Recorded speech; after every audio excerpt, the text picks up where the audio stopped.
মনে কি বাসনা থাকে, কি চায় ভক্ত? চতুর্বর্গের ফল ভক্ত কামনা করে না। হে দয়াময়, আঘাত যতই দাও শক্তি দিও সহিবার। যত জীবনেই কষ্ট আসুক না কেন আমাকে শক্তি দিও, যেন আমি তোমায় ভুলে না যাই। এটা ভক্তের চাওয়া মা। তার একটা প্রমাণ আপনাদের দিই। মহাভারতে কুরুক্ষেত্রের যুদ্ধের পর হস্তিনাপুরে রাজা হয়েছিল ধর্মরাজ যুধিষ্ঠির। রাজা হবার পর ভগবান কৃষ্ণচন্দ্র কুন্তী পিসিমাকে ডাকছে, পিসিমা সারা জীবন সন্তানদের নিয়ে বনে বনে কাটিয়েছো, জীবনে কত কষ্ট পেয়েছো তুমি। আজ তো আর কোনো কষ্ট নেই, তোমার ছেলে হস্তিনাপুরের রাজা, তুমি রাজমাতা, সমস্ত দুঃখ তোমার দূর হয়ে গেছে, সুখের নাগাল খুঁজে পেয়েছো, কত বড় রাজ্যের রাজা তোমার পুত্র। তাই পিসিমা এবার আমি যাই, আমাকে বিদায় দাও। তবে যাওয়ার আগে আমি তোমায় বর দিয়ে যাব পিসিমা, তুমি আমার কাছে কিছু চেয়ে নাও। হরিবল হরিবল। ভগবান বর দেবেন কুন্তী পিসিমাকে। মাতা কুন্তী বর চাইছে মা। ভগবান যদি আমাদের কাছে এসে বলে, বলো ভক্ত কি বর চাও, আমরা কি বলবো? আমার 3 তলা যেন বাড়ি হয়, আমার যেন গাড়ি হয়, আমার যেন পুত্র হয়, পুত্রবধূ হয়, মানে ইত্যাদি ইত্যাদি জাগতিক কামনা বাসনা এ জগতে যা কিছু আছে। এটা আমাদের মতো সাধারণ মানুষ সারাদিনে ভগবানকে ফুল তুলসী দিয়ে কামনা করে থাকে। কিন্তু ভক্ত কি চায় বাবা? মাতা কুন্তী বলছে, কৃষ্ণ তুমি এতদিন আমার কাছ থেকে ঘরে ফেরার সময় আমাকে বলেছো পিসিমা আমি আসি, আজ আমাকে তুমি বললে আমি যাই। আমি জানি যাই কথার অর্থ সে আর আসবে না। আচ্ছা কৃষ্ণ, তোমাকে ধরে রাখতে কি আমি পারবো? বেশ, তবে তুমি বর দেবে যদি আমায়, আজ আমি যা চাইবো তোমাকে তাই দিতে হবে। পিসিমা বেশ, বলো তুমি কি চাও, আমি নিশ্চয়ই তোমাকে সেই বরই দেব।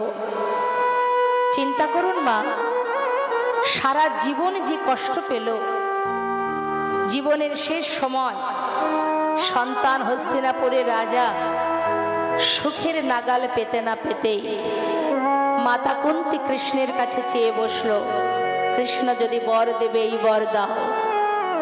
এই পৃথিবীতে আর যত দুঃখ আছে, কষ্ট আছে, আর যত যন্ত্রণা আছে, বেদনা আছে, এমন কষ্ট এমন দুঃখ আমাকে তুমি দিয়ে যাও। প্রতিটি শ্বাসে শ্বাসে যেন তোমাকে স্মরণ করতে পারি। এমন কষ্ট এমন দুঃখ এমন যন্ত্রণা দিয়ে যাও, জীবনের শেষ মুহূর্ত যেন এতটুকু সুখের নাগাল না পায়। আর এই কষ্ট যদি আমি পাই, তবে তো তোমায় ভুলে যাব না। পাশে দাঁড়িয়ে আছে ভীম। ভীম বলছে, মা সারা জীবন তো কষ্ট পেয়েছি তোমাকে নিয়ে, আমরা 5 ভাই কত কষ্ট করেছি বনে জঙ্গলে, সামান্য সুখের নাগাল পেতে না পেতে তুমি আমার কেন দুঃখ চাইছো মা গো? তোমার কি স্বাদ মেটেনি মা? মা বললেন, ওরে ভীম বাবা, যে সুখে কৃষ্ণ হারা হতে হয় সে সুখ তো সুখ হতে পারে না বাবা। এতদিন দুঃখ ছিল, কষ্ট ছিল, তবু তো কৃষ্ণ আমাদের সঙ্গে ছিল, তোদের সাথে বন্ধুর মতো ছিল।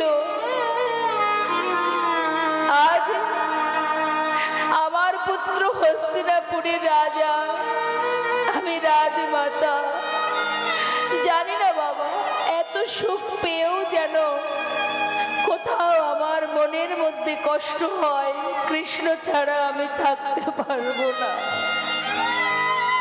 যুধিষ্ঠির, যে সিংহাসনে বসলে চিরতরে কৃষ্ণ আমাদের ছেড়ে চলে যায়, সে সিংহাসনে রাজা হয়ে তাতে কি সুখ পাবি বাবা? নেমে আয়, ওই সিংহাসনে ত্যাগ করে নেমে আয় চিরতরে।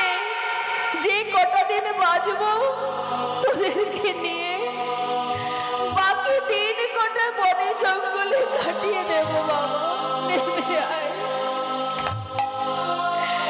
পিসিমার এই কথা শুনে ভগবান কৃষ্ণ রথ থেকে নেমে এসে পিসিমাকে জড়িয়ে ধরে কাঁদছে। পিসিমা,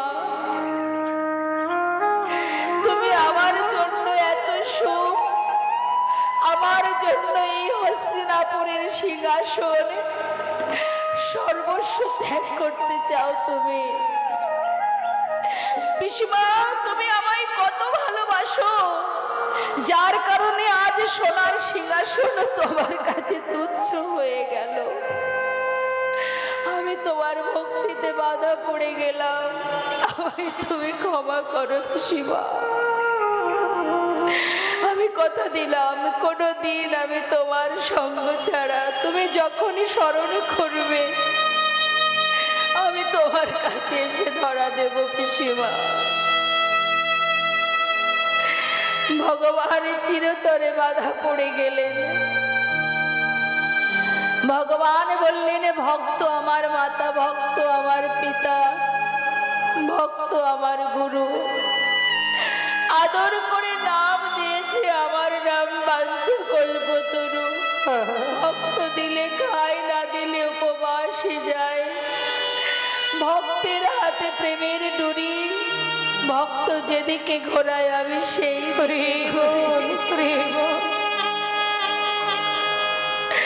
আমি যে ভক্তাধীন ভগবান, আমি যে ভক্তের অধীনে থাকি। আমার কাছে সব আছে, কিন্তু মূল্যবান সম্পদ আছে ভক্তের কাছে, সে হলো ভক্তি, যেটা আমার কাছে নেই। আমার আছে কৃপা, সবাইকে কৃপা করতে পারবো, কিন্তু ভক্তি রজ্জ দিয়েই তো জীব আমায় বেঁধে ফেলেছে। তাই আজ গোবিন্দ ঘোষ বলছে, দয়াময়, আমার মনের বাসনা, আমার একটাই বাসনা প্রভু, আমার মনের বাসনা আমি বৃন্দাবনে যাব, কৃষ্ণ চরণ দর্শন পাব, যুগল দর্শন করব। আমার মনেতে ছিল গো বাসনা,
বাসনা, যাব মধুর বৃন্দাবন, পাব যুগল দর্শন। অর্থাৎ যুগল দর্শনের বাসনা। মহাপ্রভু গলাটা জড়িয়ে ধরেছে গোবিন্দ ঘোষের, জানো গোবিন্দ, তোমারও যে বাসনা আমারও একই বাসনা। তাহলে চলো। যাচ্ছে মা সবাই মিলে। এসে পৌঁছালেন, মনের আনন্দে যাচ্ছে তো। যেতে যেতে এখন এসে পৌঁছালেন, কিছুটা পথে গেছে, যাবার পরে ভক্তরা বলছে, দেখেছো কাণ্ড, প্রভু তো অনেক দূরে চলে গেল, তাহলে কি হবে? আর এক ভক্ত বলছে, আরে দূর, বারবার ডাকার কিছু নেই, প্রভু তো জানে আমরা পিছনে আছি, আমাদেরকে না নিয়ে তিনি কোথাও যাবেন না। এখানেও একটা ছোট্ট লীলা করলেন ভগবান গৌর সুন্দর। কি করলেন মা? ভক্তরা পিছনে আর গৌরহরি আগে আগে। পথে যেতে যেতে প্রভুর কণ্ঠটা শুকিয়ে গেছে, পিপাসা পেয়েছে। তা যাচ্ছে বটে, নিজে কৃষ্ণ হয়ে ডাকছে, হে কৃষ্ণ, কোথাও যদি একটু জল পেতাম তৃষ্ণা নিবারণ করতাম। ভাবছে আর যাচ্ছে। হঠাৎ দেখছে একজন গোয়ালা কাঁধে করে বাঁক নিয়ে বাঁকের শিখায় ঘোলের ভাণ্ড সাজিয়ে নিয়ে আসছে। ঘোল নেবে গো, ঘোল, ভালো ঘোল আছে। যেই না ঘোল ঘোল বলে গোয়ালা চিৎকার করছে, গৌরহরি কানে গেছে কথাটা। তাকিয়ে দেখছে একজন গোয়ালা আসছে। ও গোয়ালা! হ্যাঁ বলুন বলুন। তোমার কাছে ঘোল আছে? আছে গো, আছে। এদিকে এসো, এদিকে এসো। আহা, কৃষ্ণ কৃপাময়, আমি চেয়েছি জল, আমার জন্য ঘোল পাঠিয়ে দিয়েছে। এসো এসো এসো। কাছে ডেকে নিয়ে বলছে, একটু ঘোল দাও তো, প্রচন্ড তৃষ্ণা পেয়েছে। দিচ্ছি ঠাকুর। সন্ন্যাসীর বেশ তো বাবা, গোয়ালা চিনতে পারছে না। সাধুর বেশ দেখে বলছে, দিচ্ছি দিচ্ছি ঠাকুর, দিচ্ছি। বাঘ নামিয়ে এক ভাণ্ড ঘোল যেই না দিতে গেছে, গৌরহরি বলছে, শোনো, ওই ছোট ভাণ্ডে আমার হবে না, যেটা বড় ভাণ্ড আছে ওটা আমাকে দাও। গোয়ালা খুব খুশি, সবচেয়ে বড় ভাণ্ডের ঘোল যদি ঠাকুর খায় তাহলে তাড়াতাড়ি বিক্রি করে ঘরে চলে যেতে পারো। মনে মনে এত খুশি, আবার একা একাই বলছে মনে মনে, ঘুম থেকে উঠে কার মুখটা যে দেখেছি, হ্যাঁ, এমন ভাবে যে আমার একটা মানে ভালো দিন আমার জীবনে আসবে, এই যে এত বড় ভাণ্ডের ঘোলটা তিনি খাবেন, যাক, ওই মুখটা দেখেই আমার প্রতিদিন বাহির হতে হবে, তাহলে যাত্রা আমার শুভ হবে না। তাই গৌরহরি যেই না বড় ভাণ্ডের ঘোলটা দিয়েছে, প্রভু আমার পুরোটা সেবা করলেন। খালি ভাণ্ডটা দিয়ে বললেন, ধরো, কৃষ্ণ কৃপাময় তোমায় যেন কৃপা করে। গোয়ালা ভাবছে দামটা ঠাকুর বের করুক, আমি ততক্ষণে ভাণ্ডগুলি গুছিয়ে নিই। এবার পর পর ভাণ্ডগুলো গোছাচ্ছে মা, মনে খুব আনন্দ। ভাণ্ড গোছাচ্ছে, ভাণ্ড গোছানো হয়ে গেছে। এবার মুখটা তুলে হাত বাড়িয়েছে, বলে দাম নেবে, দেখছে ঠাকুর চলে যাচ্ছে। আরে দাম না দিয়ে চলে যাচ্ছে, বলি ঠাকুর, ও ঠাকুর, ও ঠাকুর, ও ঠাকুর। গৌরহরি পিছন ফিরে বলছে, কিছু বলবে? আরে বলবে মানে ঘোলটা খেলে ঘোলের দামটা দেবে না? গৌরহরি বলছে, দাম? ও গোয়ালা, মানে কি জানো তো, আমাকে দেখে বুঝতে পারছো না, আমি একজন সাধু মানুষ গো, আমি করি কোথায় পাবো? হায় হায় পোড়া কথা। ব্যাপারটা পুরো ঘুরে গেল বাবা। এবার বলতে লাগলেন, ঘুম থেকে উঠে কার মুখ যে দেখেছিলাম, এমন অযাত্রা অপায়ার মুখ দেখে বেরিয়েছি, এই ঠাকুর ঘোল খেয়ে বলে কিনা দাম নাই। হায় হায় হায়, তাও আবার বড় ভাণ্ডের ঘোল। হায় রে কপাল, যদি জানতাম এমন অযাত্রা দিন হবে, ঘর থেকে বাইরে বেরোতাম না। তুমি জানো আমার কত বড় ক্ষতি করে দিলে, তুমি আমার কত বড় সর্বনাশ হয়ে গেল।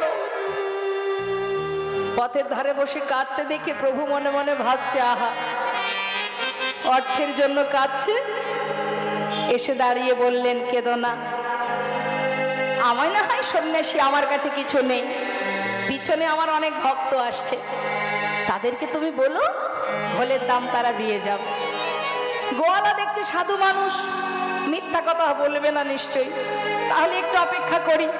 এত বড় ভাণ্ডের ঘোলটা খেয়েছি, এ তো আর 1 গ্লাস 2 গ্লাস নয়, অনেক টাকার ব্যাপার, না হয় একটু অপেক্ষা করি। বলি, ও সাধু, এই যে, ও ঠাকুর, বলছি যে দাম দেবে তো তারা? দেবে গো দেবে, তুমি একটু বসো, এক্ষুনি তারা আসবে। ঠিক আছে, বসে আছে প্রভু, কিন্তু চলে গেলেন মা। আর এদিকে ভক্তরা তো আসছে পিছনে, তারা তো আর জানে না যে গৌরহরির পথের মাঝখানে এমন একটা কাণ্ড ঘটিয়ে বসে আছে। তারা আপন মনে প্রভুর নাম গাইতে গাইতে পথ অনুসরণ করে যাচ্ছে।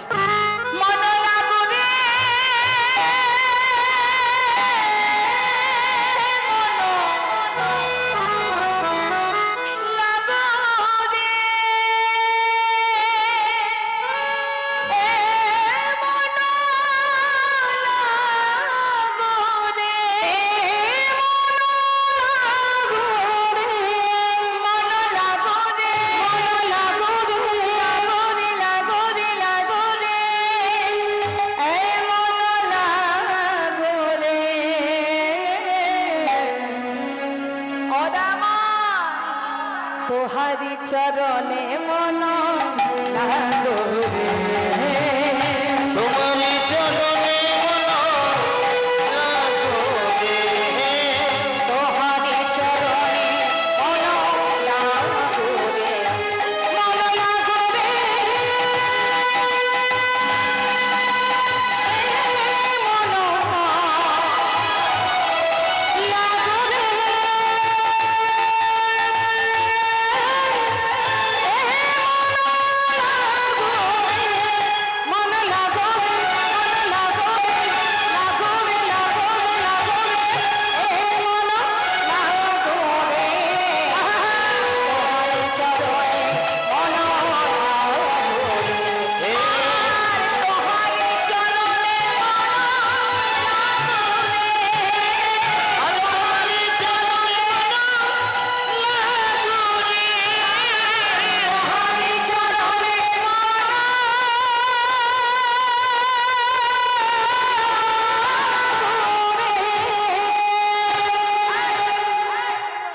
বন্ধ করো, এই সব বন্ধ করো।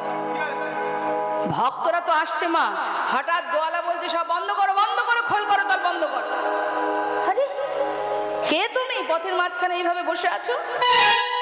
গোয়ালা বলছে অনেকক্ষণ থেকে বসে আছি, আমাকে দাও তো দেখি, গোলের দামটা দাও, আমি যাই। ভক্তরা তো অবাক, বাবা বলে কি, আই যে ও গোয়ালা, তোমাকে ঘোলের দাম দেবো কেন? আমরা তো কেউ ঘোল খাইনি। গোয়ালা বলছে অনেকক্ষণ থেকে বসে আছি, ঘোল খেয়ে বলে কিনা দাম নাই। হ্যাঁ শোনো বাপু, অত শত জানি না, ঘোলের দাম দেবে তারপর যাব। মানে তোমাদের সঙ্গের সঙ্গী গো, একে অপরকে জিজ্ঞাসা করছে। আমি বিক্রি করি, আমি নিজে খাবো।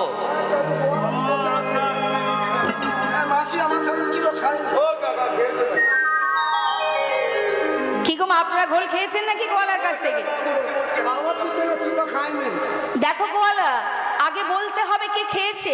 যদি বলতে না পারো তাহলে আমরা কি করে বুঝবো যে কে খেয়েছে? কেন শুধু শুধু দাম দেব?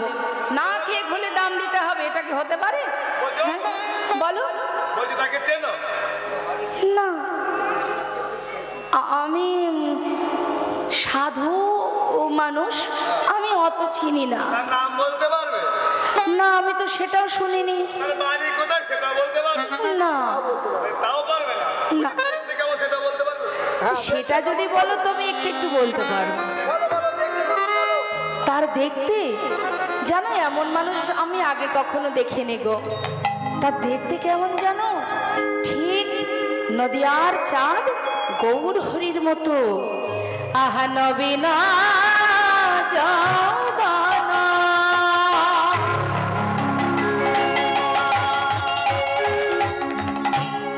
নবীন যৌবন, তার মানে বেশি বয়স নয়, ওই 24-25 হবে। আচ্ছা তা দেখতে কেমন, গায়ের রংটা কেমন? গলিত কাঞ্চনা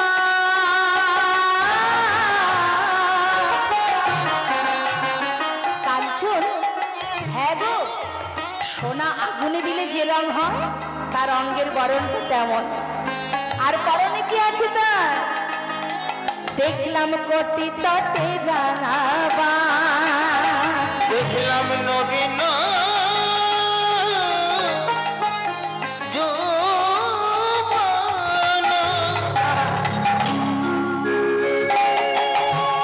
গলিত কাঞ্চন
সোনা কাঁচা সোনা দেখে মনে হলো কি যেন কাঁচা সোনা। কি আনন্দ হচ্ছে না? হরি নামে কি আনন্দ ডুবলে জানা যায়। ডুবতেই তো জানি না। হ্যাঁ, ডুবতে হবে, তবেই তো আনন্দ হবে। ভক্তগণকে নিয়ে যাচ্ছেন গৌর হরি, আর গৌর হরি বদনে কৃষ্ণ নাম গাইতে গাইতে যাচ্ছে। তো কৃষ্ণ নাম করতে করতে যাচ্ছে, নিজে কৃষ্ণ হয়ে মুখে কৃষ্ণ বলছো মা। ওই যে আগেই বলেছি, আপনি আচার্য ধর্ম জীবকে শেখায়, তার তো কাজই এটা, জীবের বদনে কৃষ্ণ নাম বলানো। হরি বল, হরি বল। না বললে জোর করে বলাবে, না হলে ধোড়ায় গড়াগড়ি দিয়ে প্রভু কাঁদবে, কত সময় বলবে না মেরেছিস কলসির কানা, তাই বলে কি নাম দেব না? যতই আমায় মারিস না কেন, তবু তোরে একবার হরি বল বল। নিতাই গৌর হরি বল।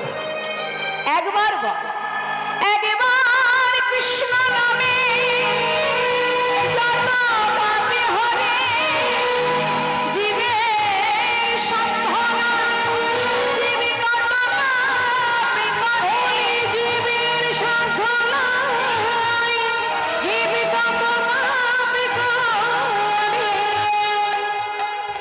একবার কৃষ্ণ নামে যত পাপ হরে, জীবের সাধনে জীব তত পাপ করে। হেন কৃষ্ণ নাম জীব লয় বহুবার, তথাপি না হয় প্রেম না বহে অশ্রুধার। জানিবে সেই হৃদয় অপরাধ আছে প্রচুর, কৃষ্ণ প্রেম বীজ তাতে না হয় অঙ্কুর। সারা জীবন ভগবানের নাম করছো, সারা জীবন প্রভুকে ডাকছো, হৃদয় মাঝে প্রেম জন্মাচ্ছে না কেন? মা, নাম যতই গাও না কেন, মুখে গাওয়া আর অন্তর থেকে গাওয়া, স্পর্শ, গুরু কৃপা, গুরুদেবের কথা, গুরু কথা আর ভাগবত কথা যদি শ্রবণটা সঠিক না হয়, সঠিক হৃদয়ে গিয়ে যদি না পৌঁছায়, তাহলে প্রেম ভক্তি জন্মাবে না। হ্যাঁ, প্রেম ভক্তি জন্মাবে না। ওমা, আমার দিকে ভক্তগণকে নিয়ে যাচ্ছেন গৌর হরি, সবাইকে কৃষ্ণ নাম বলাচ্ছেন আর নিজে গাইছেন। যেতে যেতে কোথায় এসে পৌঁছালেন? যেতে যেতে ওমা আসতে, ওই দেখুন গল্প দেখুন কি হয়েছে মা। হ্যাঁ, খুব জরুরি কথা। হরে কৃষ্ণ। নবদ্বীপ থেকে কিছুটা পথ পূর্বস্থলী, পূর্বস্থলীতে প্রভু এসে পৌঁছালেন। কোথা থেকে যাত্রা করেছে? পুরীধাম থেকে। যাবে কোথায়? বৃন্দাবনে। নবদ্বীপ পার করে পূর্বস্থলীতে প্রভু আসছেন ভক্তগণকে নিয়ে। মহাজন বললেন, দেখো দেখো, পথে যেতে যেতে ভক্তগণ অনেক দূরে, মানে পিছনে পড়ে গেছে, গৌর হরি অনেক সামনে চলে গেছে। এখন ভক্তরা চিন্তা করছে, প্রভু যদি আগে আগে চলে যায়, আমরা তো রাস্তাঘাট চিনি না, যদি আমাদের পথ ভুল হয়ে যায়। এক ভক্ত ডাকছে, দয়াময়, ও গৌর হরি। যেই না ডাক দিয়েছে মা, গৌর হরি দূর থেকে পিছন ফিরে তাকালেন। একটু দাঁড়াও না, এত তাড়াতাড়ি চলেছো, এত তাড়াতাড়ি যাচ্ছ, তোমার পিছন ধরতে পারছি না, একটু দাঁড়াও। গৌর হরি বলছে, তাড়াতাড়ি এসো। গৌর হরি দাঁড়িয়ে আছে। বাবা, কার জন্য দাঁড়িয়ে আছে মা? বলুন, কার জন্য প্রভু দাঁড়িয়ে আছেন? ভক্তদের জন্য দাঁড়িয়ে আছেন। যেই না ভক্তগণ কাছে এসেছে বাবা, গৌর হরি বলছে, এত দেরিতে গেলে হবে? এত ধীরে ধীরে গেলে হবে? অনেক পথ যেতে হবে, চলো চলো তাড়াতাড়ি চলো। এই বলতে বলতে আবার গোবিন্দ ঘোষের কাছে এসে দাঁড়িয়েছে। গোবিন্দ দয়াময়, আবার পরীক্ষা মা, দেখুন কিভাবে পরীক্ষা করছে। গোবিন্দ বলো, প্রভু সব ত্যাগ করে আমার সঙ্গে চলেছ, আমার সঙ্গী হয়েছ তুমি, তা গোবিন্দ তোমার মনে আর কোনো বাসনা নেই তো? থাকে যদি বলতে পারো। গোবিন্দ ঘোষ বলছে, প্রভু এ কেমন কথা, বাসনা আমার থাকবে না? সবার বাসনা থাকে, আমারও আছে। আচ্ছা, তোমার মনে তাহলে এখনো বাসনা আছে? তা কি বাসনা একটু বলো দেখি। হরি বল, হরি বল। কি বাসনা?